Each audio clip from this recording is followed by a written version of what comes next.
existing in the canal. Last time we are going to into the existing reservoir.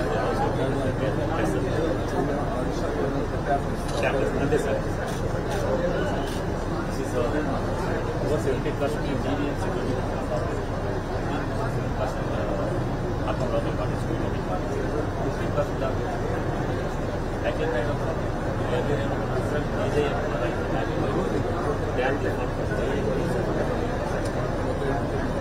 Under 30 years, 30 years. One more possibility is also there, sir. 20 people now justice is with the major to 45. 20 years subsequently, because the justice will not on a design and use water to pay. You can also explore that.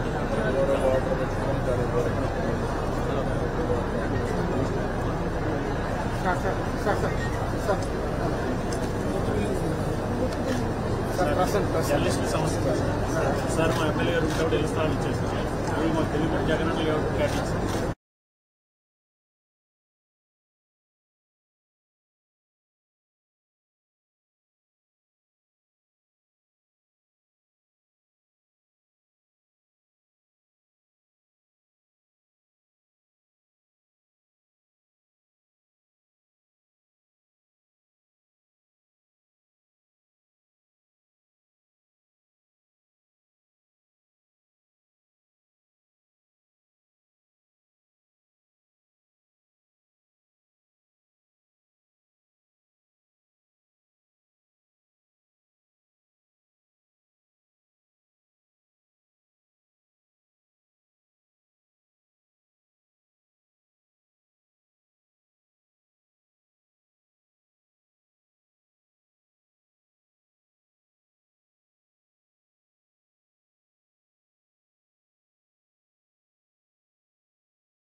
Uttarandhra పర్యటన అనకాపల్లితో ప్రారంభించాను. ఎందుకంటే నేను ఒకటే ఆలోచించాను, ఎక్కడైతే ఎక్కువ ఓట్లు వేశారో ఆ ప్రజానీకం రుణం తీర్చుకోవాల్సిన బాధ్యత నా మీద ఉంది. రాష్ట్రంలో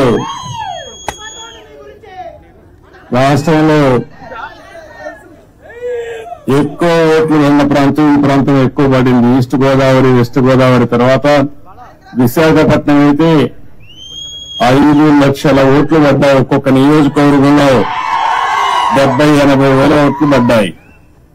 ఇక్కడ కూడా రమేష్ గారిని మీరు ఎంపీగా గెలిపించారు, అనిత గారిని ఎమ్మెల్యేగా గెలిపించారు. మామూలు మెజార్టీ కాదు, కళ్ళు తిరిగిన మెజార్టీతో గెలిపించారు. అందుకే నేను కూడా మీ రుణం తీర్చుకోవాలని నేరుగా ఇక్కడికే వచ్చా. నేను ఒకటే మీ అందరికీ విజ్ఞప్తి చేస్తున్నా, భగవంతుడు నాకు ఎంత శక్తి ఇస్తే అంత శక్తి ఉపయోగించి మీ రుణం తెచ్చుకుంటాం. ఈరోజు మీరు చూస్తే ఒక పక్క తెలుగుదేశం, ఇంకో పక్క జనసేన, ఇంకో పక్క బీజేపీ, 3 పార్టీలు కూడా కూటమిగా ఏర్పడి ఎన్డీఏలో మనం ముందుకు పోయాం.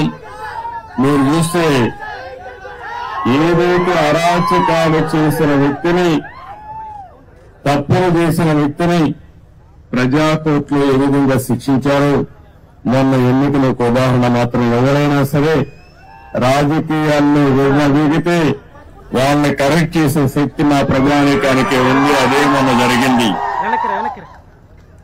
ఈరోజు నేను ఎన్నోసార్లు మేమందరం చెప్పాం, ప్రజలు గెలవాలి, రాష్ట్రం నిలదొక్కోవాలి. ప్రజలు గెలిచారు, గెలిపించారు. రాష్ట్రం నిలదొక్కోవడానికి మా బాధ్యత మేము చేస్తాం. మీరు కూడా పూర్తిగా సహకరించమని ప్రజలందరినీ కోరుకుంటున్నా. ఇటీవల 3 వాస్తవ పత్రాల్ని, ఏవైతే వైట్ పేపర్లు 3 పబ్లిసైజ్ చేశాను నేను, అందులో పోలవరం కూడా ఉంటుంది. ఈరోజు నేరుగా పోలవరం కెనాల్ కోసం వచ్చాను. ఉత్తరాంధ్ర సుజల స్రవంతి, ఈ ఉత్తరాంధ్ర సుజల స్రవంతి పూర్తి చేస్తే అనకాపల్లి జిల్లా గాని ఈ ప్రాంతం అంతా కూడా బ్రహ్మాండంగా అభివృద్ధి అయ్యే పరిస్థితి వస్తుంది. ఒక్క అనకాపల్లి జిల్లాలో 2,80,000 ఎకరాలకు నీళ్లు ఇచ్చే అవకాశం వస్తుంది. త్రాగునీటి సమస్య పూర్తిగా పరిష్కారం చేసే పరిస్థితి వస్తుంది. మీరు ఒక్కసారి చూస్తే నేను ఆ రోజు పండు చేసిన 5 ఏళ్ల గురించి ఎక్కడుందో అక్కడే ఉన్నాయి, వేసిన దొంగలు అక్కడే ఉంది. ఏం తమ్ముళ్ళు ఒక్క ఇటుకేమైనా పని చేశారా అని మిమ్మల్ని అడుగుతున్నా. ఏమన్నా ఎక్కడైనా ఒక తట్ట మట్టి వేశారా అని నేను అడుగుతున్నా. వీళ్ళు చేసింది గోతులు దిగారు, గుంతలు తీశారు. బాగు చేయలేదు కానీ గుంతలు తీసే పరిస్థితికి వచ్చారు. ఈరోజు మీరందరూ ఆలోచిస్తే Uttarandhra Sujala Sravanthi left main canal 214 కిలోమీటర్లు రావాలి. ఇప్పుడే దీనిపైన మీరు ఒకసారి చూస్తే పోలవరం నేను 72% ఆ రోజు పూర్తి చేస్తే ఈ దుర్మార్గులు వచ్చి 72% పూర్తి చేసిన డయాఫ్రామ్ వాల్ పూర్తయితే దాన్ని గోదావరిలో కలిపేశారు. కాల్ఫర్ డ్యాములు డ్యామేజ్ అయినాయి. 2021 జూన్కు నీళ్లు రావాల్సిన పోలవరం ఇప్పుడు ఎప్పుడు వస్తుందో చెప్పలేని పరిస్థితి తీసుకొచ్చారు. ఏదేమైనా పోలవరం ఈ రాష్ట్రానికి ఒక వరం. ఉత్తరాంధ్ర సుజల స్రవంతి పూర్తి చేసుకుని పోలవరం ద్వారా గోదావరి నీళ్లు మనం తెచ్చుకోగలిగితే ప్రతి ఎకరాకు నీళ్లు ఇచ్చే అవకాశం వస్తుంది. కరువు అనే సమస్య ఉండదు. అందుకనే ఈ రోజు ఇక్కడికి వస్తానని ఒకటే ఆలోచించాను. పురుషోత్తపట్నం లిఫ్ట్ ఇరిగేషన్ పెట్టాం. ఇంకో పక్కన అక్కడనే పుష్కర లిఫ్ట్ కూడా ఉంది. 2 లిఫ్ట్లు చూసి పోలీస్ అరవాల్సిన పని లేదు. ఆ లీడర్స్ పంపి అక్కడ నిలబడుకుంటారు. మీరు అనవసరం గొడవ చేయొద్దండి. మనకు ముందు పార్టీ వాళ్ళే ఉండేవాళ్ళం, ఇప్పుడు అదనంగా గవర్నమెంట్ తోటి పోలీసులు కూడా ఉంటారు. మన లీడర్స్ జాగ్రత్తగా ఆర్గనైజ్ చేసుకోండి. ఈరోజు నేను ఇక్కడికి వచ్చినప్పుడు చూశాను. నా ఆలోచన ఏంటంటే గోదావరి నీళ్లు అనకాపల్లి జిల్లాకు రావాలి. గోదావరి నీళ్లు వస్తున్నాయి కానీ విశాఖపట్నం పూర్తిగా తాగేదానికి కానీ పొలాలకు కానీ నీళ్లు ఇచ్చే పరిస్థితి రావాలి. అందుకే ఈ రోజు కూడా పోలవరం పూర్తి కావాలంటే కొంచెం సమయం పడుతుంది కానీ అది పూర్తయ్యే లోపల పురుషోత్తపట్నం పుష్కర లిఫ్ట్ ఇరిగేషన్ల ద్వారా ఒక 2500 క్యూసెక్స్ ఆఫ్ వాటర్ ని ఈ ప్రాంతానికి తీసుకొచ్చే అవకాశం ఉంది. అందుకే దీనికి ప్రాధాన్యత ఇస్తాం. ఇక్కడైతే అక్కుడెట్ నేను చూశాను, ఈ అండర్ పాస్ కూడా వేయాలి. ఈ రెండు కూడా వార్ ఫుటింగ్ మీద ఈ రోజే టెండర్లు పిలిచి పూర్తి చేసే బాధ్యత ఇంజనీర్లకు అప్పచెపుతున్నానని చెప్పి కూడా నేను మీకు తెలియజేస్తున్నాను. ఇంక కాలయాపన లేదు, ఇమ్మీడియట్ గా చేయాలి. అదే మరిగా వచ్చిన డబ్బులు అక్కడక్కడ అరాకొరా ఖర్చు పెడితే పనులు పూర్తి కావాలంటే చాలా సమయం పడుతుంది. అందుకని ఒక 800 కోట్ల రూపాయలు ఖర్చు అవుతుంది 93 కిలోమీటర్స్ వరకు పూర్తి చేసుకుంటే. దీనివల్ల దగ్గర 1,00,000 ఎకరాలకు ఈ అనకాపల్లిలో నీళ్లు ఇచ్చే అవకాశం వస్తుంది. ఇప్పుడే ప్రారంభించమంటున్నా. ఎంత వీలైతే అంత తొందరలో పూర్తి చేసి ఉత్తరాంధ్ర సుజల శ్రవంతి ద్వారా ఉత్తరాంధ్ర ప్రజానీకు రుణం తెచ్చుకుంటాం. అది పూర్తి చేసిన తర్వాత ఫర్దర్ గా ముందుకు తీసుకుపోతాం. ఇప్పుడు మనకుండే ఇన్ఫ్రాస్ట్రక్చర్ అంతా ఉపయోగించుకుని ఎక్కడికక్కడ నీళ్లు ఇచ్చుకుంటూ అక్కడి నుంచి ఇంకా ముందుకు పోతే మెరుగైన ఫలితాలు వస్తాయి. ఈ రోజు నేను అన్ని చూశాను, క్షేత్రస్థాయిలో ఇన్స్పెక్షన్ చేశాను. రేపు అధికారులందరూ కూడా యాక్షన్ ప్లాన్ తయారు చేయమంటున్నా. యాక్షన్ ప్లాన్ తయారు చేసిన తర్వాత ఏమేమి చేయాలో దాని ప్రకారం చేస్తామని చెప్పి కూడా నేను మీకు తెలియజేస్తున్నా. ఈ ప్రాజెక్టు పూర్తయితే 214 కిలోమీటర్లకు పూర్తి చేయాలి. మన ఈస్ట్ గోదావరికి విశాఖపట్నానికి త్రాగునీరు సాగునీరు రెండూ వస్తాయి. దగ్గర 4,00,000 ఎకరాలకు సాగునీరు ఇచ్చే అవకాశం ఉంది. 23 టీఎంసీ నీళ్లతో దగ్గర మీరు చూస్తే ఈ ప్రాంతంలో పెద్ద ఎత్తున త్రాగునీటి సమస్య కూడా విశాఖపట్నమే కాకుండా అనకాపల్లి జిల్లా పూర్తిగా ఇంటింటికి ఏదైతే మేము ఎలక్షన్ మేనిఫెస్టోలో పెట్టామో కొల్లాయి ద్వారా నీళ్లిచ్చే బాధ్యత తీసుకుంటామని చెప్పి కూడా నేను మీకు తెలియజేస్తున్నాం. ఇవన్నీ కూడా చేయడం కోసం ఈరోజు నేను ఒకటే చెప్పాను, దీన్ని మనం పూర్తి చేయాల్సిన అవసరం ఉంది. ఇప్పుడే నేను చెప్పిన ఫిగర్స్ లో కూడా మన వాళ్ళు చెప్పింది 800 కోట్ల రూపాయలు ఖర్చు పెడితే 93వ కిలోమీటర్ వరకు 2,20,000 ఎకరాలకు నీళ్లు ఇస్తాం, సాగునీరు ఇస్తాం. 2,20,000 ఎకరాలకు ఈ జిల్లాలో నీళ్లు ఇవ్వగలిగితే నా జన్మ సార్థకమైనట్టు అవుతుంది. అది కూడా మొదటి విడతలు ఫేజ్ 1. అక్కడి నుంచి ఫేజ్ 2కు తీసుకెళ్తాం. ఈ ఉత్తరాంధ్ర సుజల స్రవంతి వంశధార వరకు వెళ్తుంది. వంశధార గోదావరి కృష్ణ పెన్నా నదుల అనుసంధానం చేసి ఈ రాష్ట్రంలో కరువు లేకుండా చేయాలనేది ఎన్డీఏ అభిష్టం అని చెప్పి కూడా నేను మీకు తెలియజేస్తున్నా. ఇక్కడ షుగర్ ఫ్యాక్టరీ విషయం కూడా చెప్పారు, వాళ్ళకు కూడా హామీ ఇస్తున్నాం. 3 షుగర్ ఫ్యాక్టరీలు ఉన్నాయి. ఆ 3 షుగర్ ఫ్యాక్టరీలు కూడా పడకేసే పరిస్థితికి వచ్చింది. ఆ అసమర్థ ప్రభుత్వం ఏమాత్రం ఆలోచించలేదు. దీనివల్ల కూడా ఇబ్బందులు ఉన్నాయి. నేను అందుకని ఈ మధ్యకాలంలో మనం చూస్తే షుగర్ ఫ్యాక్టరీస్ లో కూడా చక్కెర తినే వాళ్ళు తగ్గిపోయారు. ఎందుకంటే ప్రతి ఒక్కరికి బాడీనే షుగర్ ఫ్యాక్టరీగా తయారైపోయింది. కాబట్టి చక్కెర తినే వాళ్ళు తగ్గారు కానీ ఎథనాల్ తయారు చేసుకోవడానికి ఉపయోగపడుతుంది. ఇది సస్టైనబిలిటీ ఉండాలి, రైతులకు న్యాయం జరగాలి, రైతుల భాగస్వామ్యంతోనే పనిచేయాలి. అందుకని ఇక్కడే పార్లమెంటు మెంబర్ రమేష్ ని అదే మరి వనిత గారిని ఇద్దరిని చెప్తున్నా, ఇక్కడే ఎమ్మెల్యేస్ కూర్చొని వర్కౌట్ చేయండి. రైతులకు న్యాయం చేయడం ఎన్డీఏ ప్రభుత్వం యొక్క మొదటి కర్తవ్యం, అది చేస్తాం. అదే సమయంలో ప్రతి ఒక్కసారి మీరు మా షుగర్ ఫ్యాక్టరీ పోయింది, రైతులు అన్యాయం చేయడం, ఉద్యోగస్తుల జీతాల్లో చెప్పే పరిస్థితి లేకుండా శాశ్వతంగా ఈ సమస్యకు పరిష్కారం చేయాలనుకుంటున్నాం. అది చేసి చూపిస్తానని కూడా మేము మీకు తెలియజేసుకుంటూ, ఇంకా ఈ రోజంతా ఇక్కడే తిరుగుతున్నా. ఇక్కడి నుంచి భోగాపురం ఇంటర్నేషనల్ ఎయిర్పోర్ట్ దగ్గరికి వెళ్తున్నా, మెట్రిక్ జోన్కి వస్తున్నా. ఈ జిల్లాలో మొట్టమొదటిసారిగా నా పర్యటన మీరు చూస్తే పోలవరం అయింది, ఆ తర్వాత అమరావతి అయింది, నాకు ఓట్లేసిన కుప్పం కాన్స్టిట్యున్సీ పోయాను, ఆ తర్వాత ఢిల్లీకి పోయి మన రాష్ట్రంలో మొత్తం దివాలా తీశాం. అసలు డబ్బులు లేని పరిస్థితి, ఆ డబ్బులు లేని పరిస్థితి నుంచి ఏ విధంగా అధిగమించాలో ప్రధానమంత్రి గారిని అందరినీ కలిశాను. వారికి కూడా చెప్పాను, నేను కష్టపడతా, మళ్ళా సంపద సృష్టిస్తా, ఆదాయాన్ని పెంచుతా, పేదవాళ్లకు పంచుతాను, ఎక్కడా నాకు అనుమానం లేదు. కానీ ఈ రోజు వెసులుబాటు ఇవ్వాల్సిన బాధ్యత ఎన్డీఏ పైన ఉంది.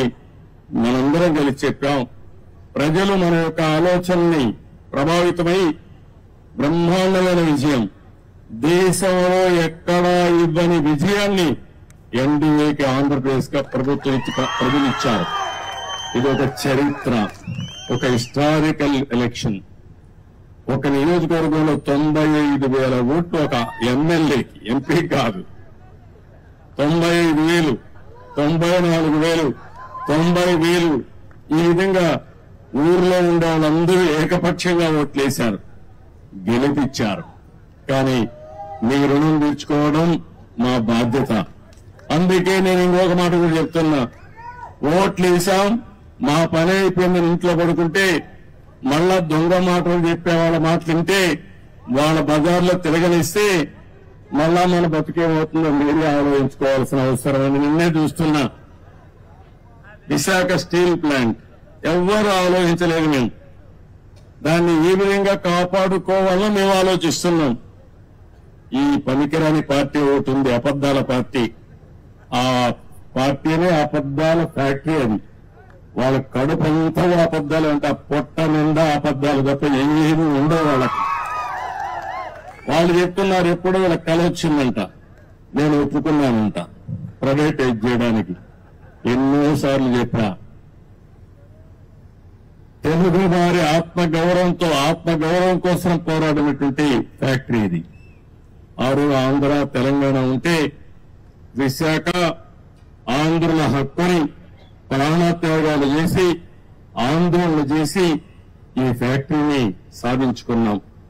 ఆ తర్వాత ఇది ప్రైవేటైజ్ చేస్తామన్నప్పుడు వాజ్పేయి గారి గవర్నమెంట్ లో నేను గట్టిగా ఫైట్ చేసి ప్రైవేటైజ్ చేయకుండా కేంద్రం ఆర్థిక సహాయం చేసి ఈ ఫ్యాక్టరీని కాపాడుకున్నాం.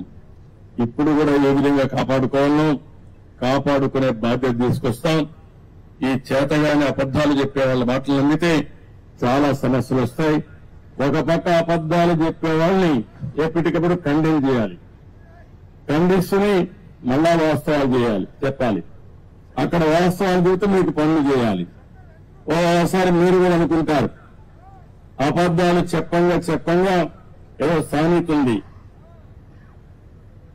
కుక్క పిల్లని తీసుకుపోతాం, గొర్రె పిల్లని తీసుకుపోతా ఉంటే ప్రతి ఒక్కరు కనపడిన వాళ్ళందరూ ఏంట్రా ఎవరోడా నువ్వు, ఇదేంటిది కుక్క పిల్లని తీసుకుపోతాను అంటే ఒకటి చెప్తే నేను తెలివైన వాడిని, అది గొర్రె పిల్ల అన్నాడు.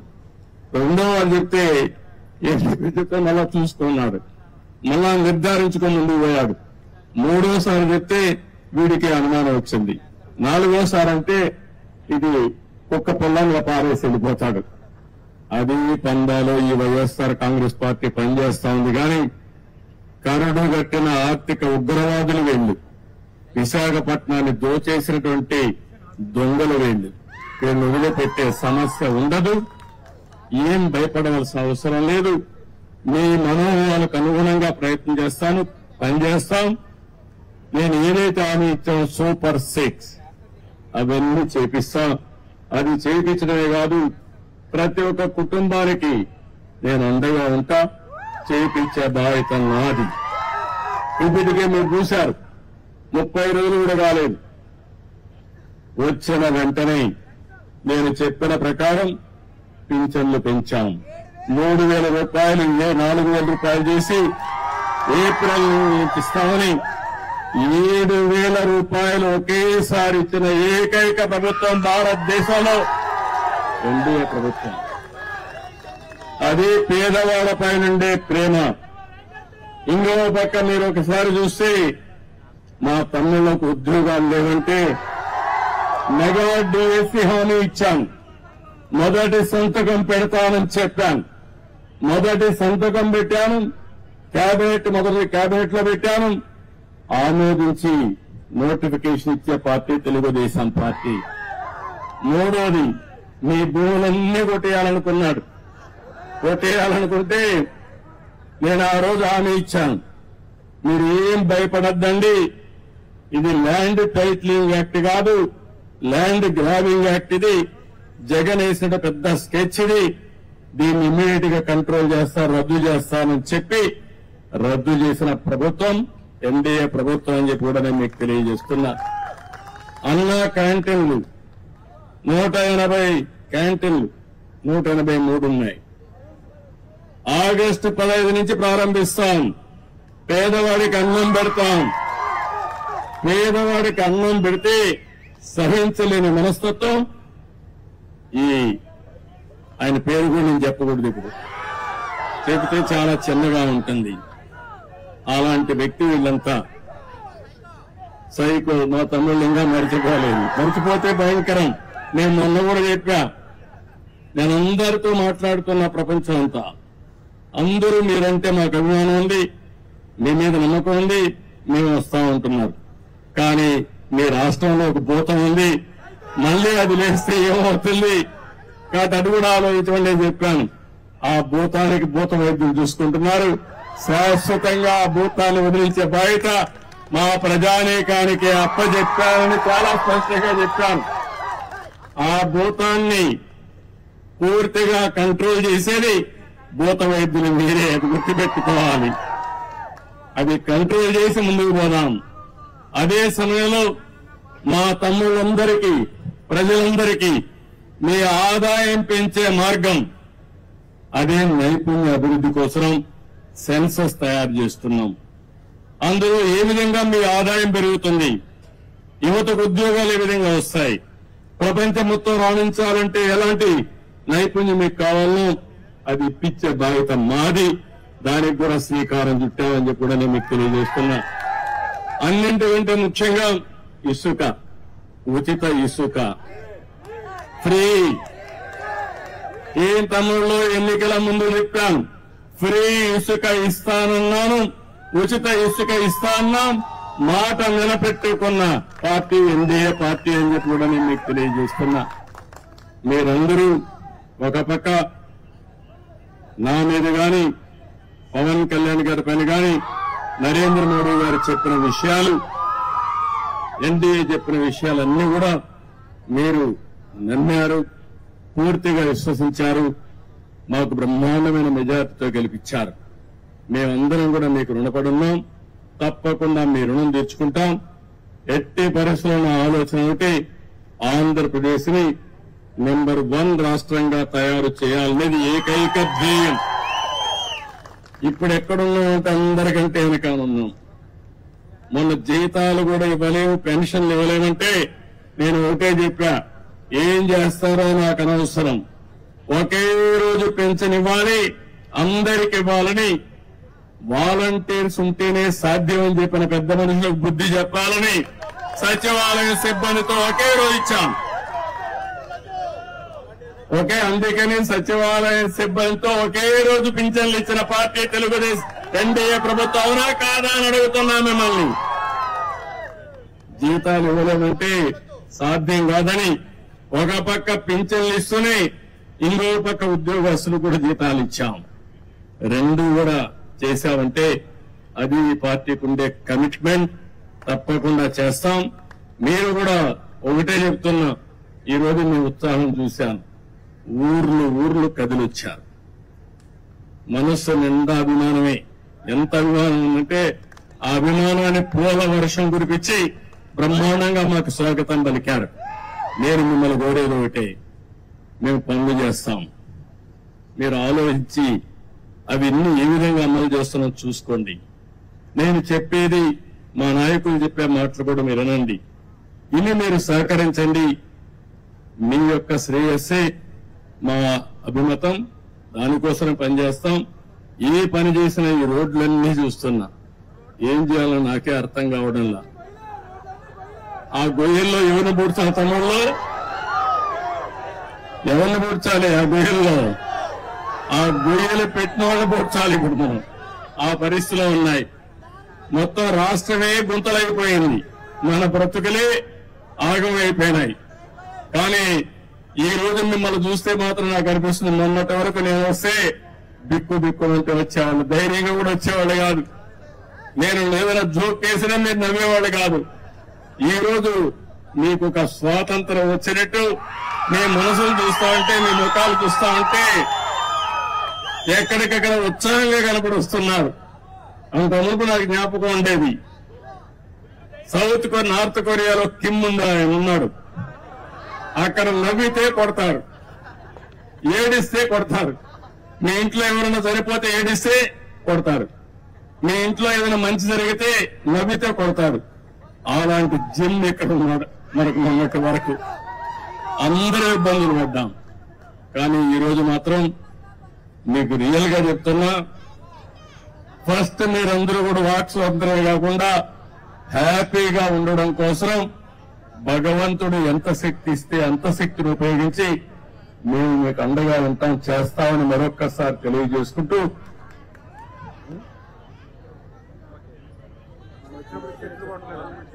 ఇప్పుడు ఆయన వస్తే దారంతా చెట్లు కొట్టేశాడు, అవునా కాదా? ఎక్కడ చూసినా పరదాలు కట్టేసేవాడు, అవునా కాదా? ఎక్కడ చూసిన షాపులన్నీ మూసేసేవాడు, అవునా కాదా? మా వాళ్ళు ఒక చిన్న తప్పు వేశారు, కార్పెట్ వేశారు.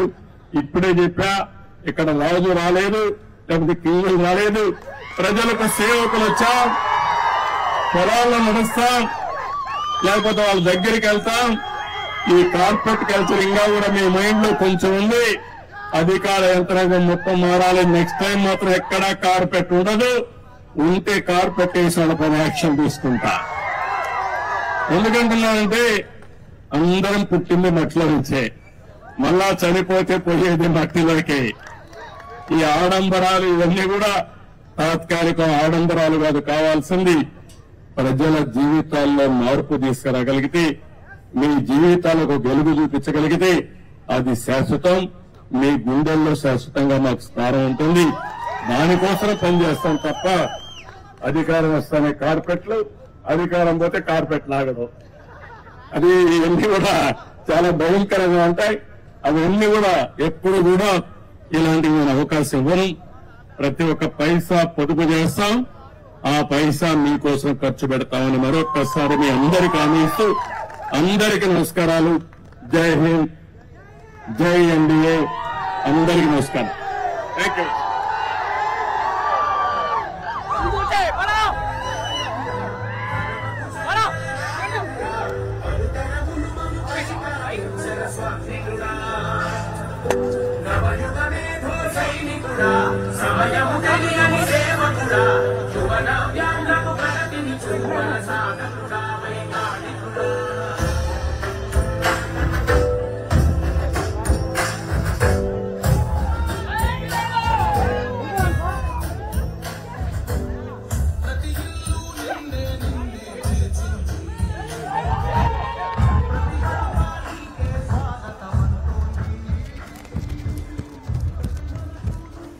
ఎక్కడున్నారు సార్?